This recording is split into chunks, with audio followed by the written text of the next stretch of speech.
Hi, here's a riddle for you.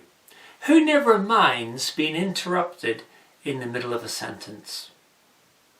A convict.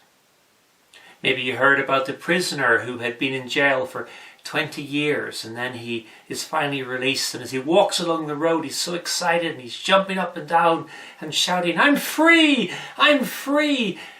And a little boy walks up to him and says, "So what? I'm 4." Well, today we're talking about lockdown, and I'm sure we've all had different experiences of lockdown. For some of us it started with a fear of infection. Someone going to cough near me. Am I going to get sick? Am I indeed going to die? And as the weeks went by, those fears started to build one upon another, and suddenly we started to worry about fear of the future. What about the plans we had made? What about the holidays we had booked or hoped to go on? And who, after all, is in charge? Is it the politicians? Is it the scientists? Does anyone know what's happening? And then as time went on, we began to become more nervous around other people. And you saw this when you went for a walk or even when you went shopping, and people would look funny at you as you pushed past them with your shopping trolley. Or if you even dared to cough in the store, then the looks you would get. And then as time has gone by, I think these fears have perhaps morphed into a fear of isolation. I like the cartoon, maybe you've seen it, of the man and his dog sitting on the sofa looking out the window, and the man says, "Now I understand why you get so excited when someone walks past the window."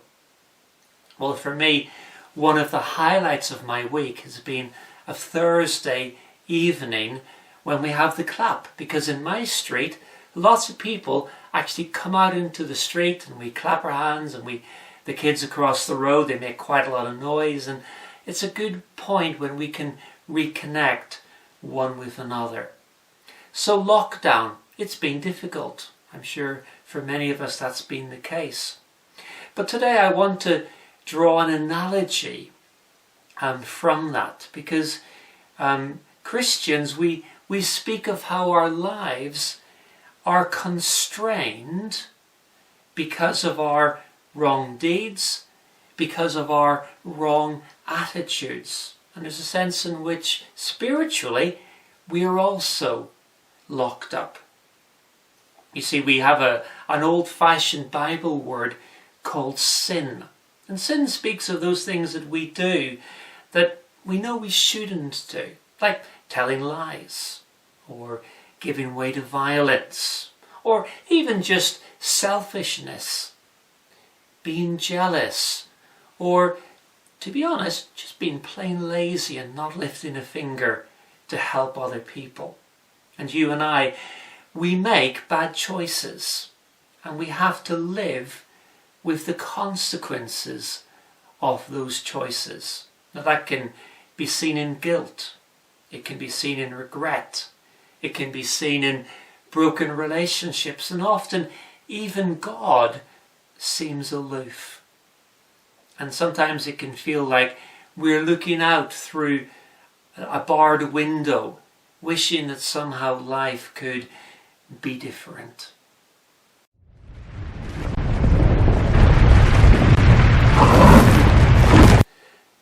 Lockdown is easing. It's not over yet, but the structures that previously constrained us are slowly being dismantled. Now we can go out and have a picnic, and it's allowed. We can go for a walk up the hills, just stay overnight. They're being dismantled, but not all at once. And during this transition, that fear of the future persists. We have to ask ourselves, are we going to remain in our virtual prison cells, or will we venture out into an uncertain future? It's not very comfortable being in lockdown, but it is familiar, and perhaps some of us would be happier just staying like that for another 6 weeks or however long, because it can be difficult stepping out again into the future when it is uncertain. And for every one of us, I'm sure the answer and how we adapt to that will be different. But I'd like to return to that analogy of spiritual imprisonment. You see, for Christians, the key event in all of human history is what we celebrate at Easter. That Jesus died upon the cross and that Jesus rose back to life on the third day. You see, suddenly, because of those two key events, sin could be forgiven once and for all. Suddenly, there was a hope for the future. Suddenly, there was a guarantee of eternal life, that death was truly not the end, of a restoration of relationships with one another and indeed with God. Let me read to you some words that Jesus spoke during a sermon he gave in a synagogue in Nazareth where he grew up. And Jesus quotes from the prophet Isaiah and says this. He says, "The Spirit of the Lord is on me, because he has anointed me to proclaim good news to the poor. He has sent me to proclaim freedom for the prisoners and recovery of sight for the blind, to set the oppressed free." And these words of Jesus are an offer of a new start. Now, we could ignore it. We could choose to stay in familiar territory. We could hang on to those old attitudes and behaviours. We could cling to regret and guilt and disappointment. We could, but why would you bother when there was the promise of something new, something better? Why not just walk out of that prison cell?